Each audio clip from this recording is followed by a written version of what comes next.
राम राम दोस्तों, स्वागत है हमारे YouTube चैनल में। जैसा कि आज आप व्हाइट बोर्ड में देख रहे हैं, ये आज हमारा टॉपिक है और हम आप एक नई जानकारी लेकर हाजिर हुए हैं।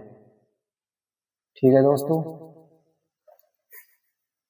जैसा कि आज आप व्हाइट बोर्ड के माध्यम से देख रहे हैं, ये हमारा टॉपिक है सिस्टिक ओवरी, फॉलिकल सिस्ट और ल्यूटियल सिस्ट। हम आपको बताएंगे इन सब के बारे में और ट्रीटमेंट भी बताएंगे, सारा समाधान बताएंगे। आप हमारी वीडियो पे बने रहें। सिस्टिक ओवरी क्या होती है?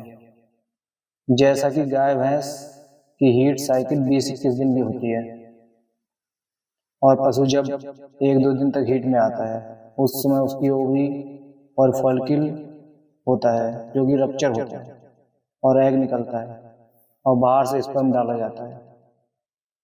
और अगर स्पर्म डाला जाए और वह फर्टिलाइज हो जाए, स्पर्म और ओवा मिल जाए,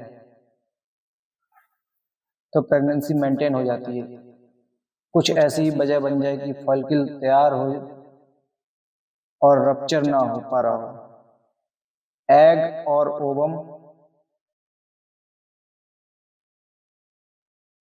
निकल ही ना पा रहा हो, और उसे निकलने के लिए एक हार्मोन का थ्रेशोल्ड लेवल चाहिए, जो कि एक हार्मोन होता है LH, ल्यूटिनाइजिंग हार्मोन। उसका एक लेवल होता है जो बॉडी के अंदर से निकलता है। LH हार्मोन का लेवल नहीं हो पा रहा हो तो अनओवुलेशन हो जाता है। फॉलिकल वैसे ही बना रहता है, अंडा नहीं निकल पाता और बाहर से जब स्पर्म डाला जाता है तो सब वह वेस्ट हो जाता है। बाद में यही सिस्टिक ओवरी बन जाती है। सिस्ट दो तरह की होती हैं, फॉलिकल सिस्ट और ल्यूटियल सिस्ट। फॉलिकल सिस्ट में एनिमल हमेशा गर्मी में हीट में बना रहता है और वह दूसरों जानवर के ऊपर चढ़ता है और डिस्चार्ज भी आता है।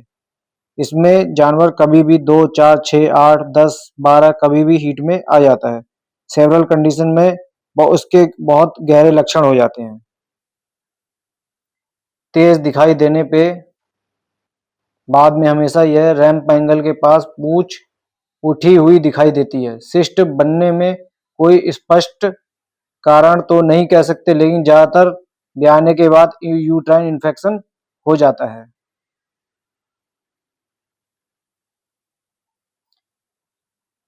जैसा कि उसमें मेट्राइटिस, एंडोमेट्राइटिस हो जाता है। साथ में ऐसा एनिमल नेगेटिव एनर्जी का शिकार हो जाए तब सिस्ट बनने के ज्यादातर चांस रहते हैं। कई बार यह सिस्ट नहीं भी बनती है।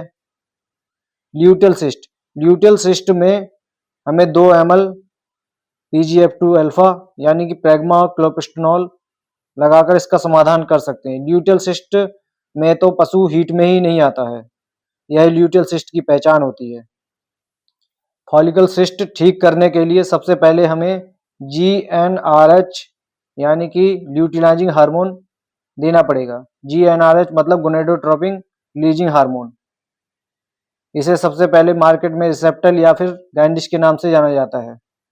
इसे हम 5 ml इंट्रामस्कुलर लगाएंगे, उसके 9 दिनों तक इंतजार करेंगे। उसके बाद हम 2 ml प्रेग्मा या फिर बैटमेट, क्लोपिस्टेनॉल, PGF2 अल्फा, प्रोस्टाग्लैंडिन लगाएंगे। यह फॉलिकल सिस्ट का समाधान है, यानी कि फिर यह फॉलिकल रप्चर हो जाएगा। इसके बाद पशु हीट में आएगा और हम इसकी AI करा देंगे। आशा करता हूं कि दोस्तों आप मेरी दी हुई जानकारी से संतुष्ट हो गए होंगे और आपकी सारी समस्या का समाधान हो गया होगा।